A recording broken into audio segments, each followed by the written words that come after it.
first IM of the day was a Green New Deal. Do you support Ukraine and Taiwan, even if you were against NATO and World War III or World War III? Yes, I am against World War III.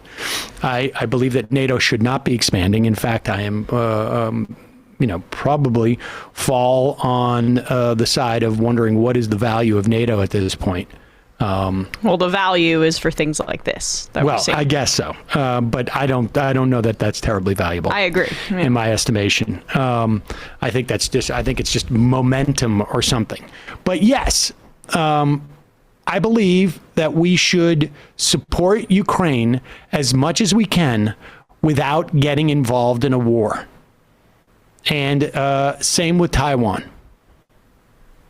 And right now, apparently the Pentagon has put 8,500 troops on high alert. It's supposedly a designation, is my understanding, that they could reach there within a 5-day period of time. Now, my understanding is also that we have the ability to mobilize 8,500 troops within closer to 24 hours. And let's be real, we probably already have undercover ops there as we speak. I would imagine. And but the point is to project to Russia that we are serious. And I don't mind, some posturing, but and I imagine also there are other countries that are concerned about not necessarily even Ukraine, other former Soviet Union, Soviet countries that are concerned about their ability to protect themselves or their ability to secure their borders or whatever it is. All well and good, but we should not be engaging in a war over this. However, I do think it's appropriate that we're lining up sanctions. And the interesting thing is there's a big debate right now. It's an attempt, obviously, the Senate does not have the ability to pass any sanctions without 10 Republicans. I guess Menendez. Yeah, he's drafting a mother of all sanctions bill with, I think, 7 other senators, 4 Republicans, 4 Democrats. I'm not in favor of sanctions on the Russian people. I mean, I think you can do things like target specific oligarchs or government officials' accounts overseas. But with Russia, I mean, I don't know how much of an effect that's going to have because it's already been. I feel like that's already been sort of the United States' posture for a while. I would freeze anybody who can afford an apartment in New York from Russia. Your assets are going to get frozen in this instance. Like, it puts pressure on the Putin government.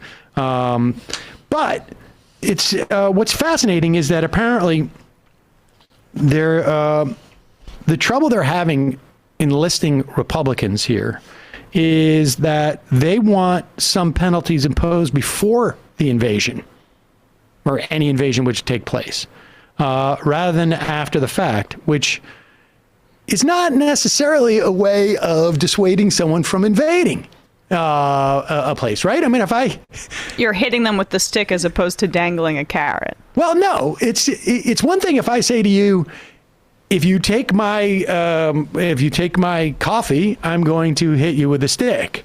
It's another if I hit you with a stick and then say, don't take my coffee, or I may hit you with the stick again. I mean, it doesn't quite have the same. Yeah, I guess you're right. It doesn't have quite the same impact, and that is because they represent, I think, oil interests that want to scuttle Nord Stream.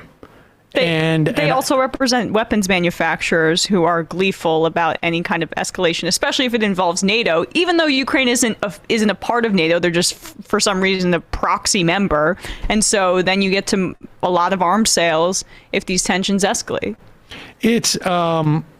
It's fascinating. So you're having to negotiate with the Republicans to actually have to impose. I mean, this is to impose the threat of sanctions, right?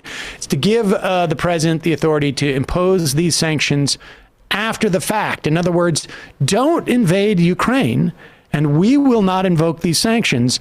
But the Republicans they're negotiating with are saying, no, you should do the sanctions now. And of course, we all know this is because of Russiagate.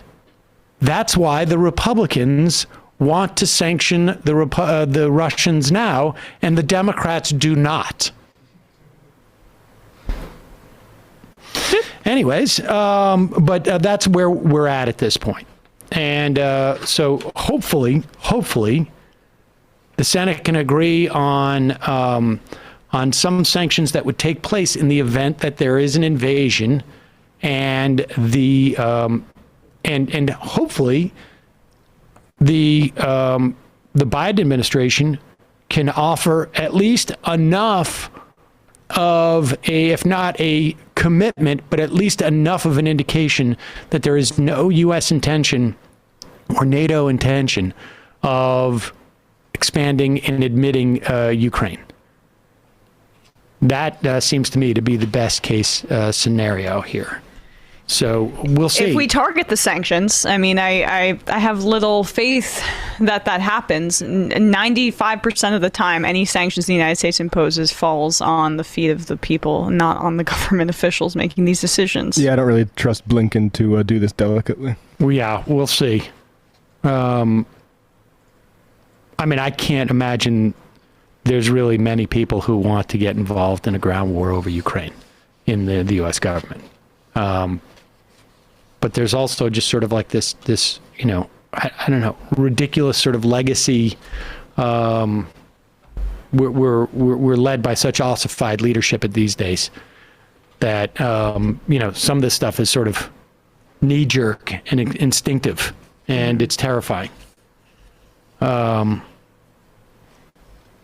I can't imagine that the Europeans are terribly excited about some type of war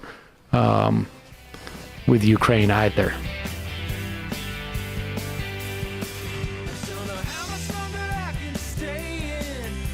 much more I got to pay to play it? I know somehow